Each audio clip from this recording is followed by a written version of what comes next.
दोन्ही निवडी बिनविरोध होणं अपेक्षित होतं. आमच्या सगळ्या सहकार्यांनी, खास करून विरोधी पक्षातल्या सहकार्यांनी सहकार्य केलं आणि निवडी बिनविरोध केला. त्यांना मनापासून धन्यवाद. आणि आपल्या सगळ्यांना माहिती आहे की या ठिकाणी निवडणुकीच्या अनुषंगानं मतदान होणं अपेक्षितच नाही. पण एवढा मोठं बहुमत सोलापूर शहरातल्या जनतेनं भारतीय जनता पक्षाला दिलंय. 87 जागांचं बहुमत असताना मला वाटतं कुठली निवडणूक विरोधी पक्षाने लढावी असं बहुमत त्यांच्याकडे किंवा मतदान त्यांच्याकडे नाही आहे. मग आता निवडणूक संपलेली आहे.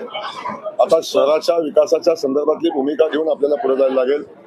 आमच्या विरोधी पक्षाच्या सहकार्यांनाही सोबत घेऊन पुढे जायला लागेल.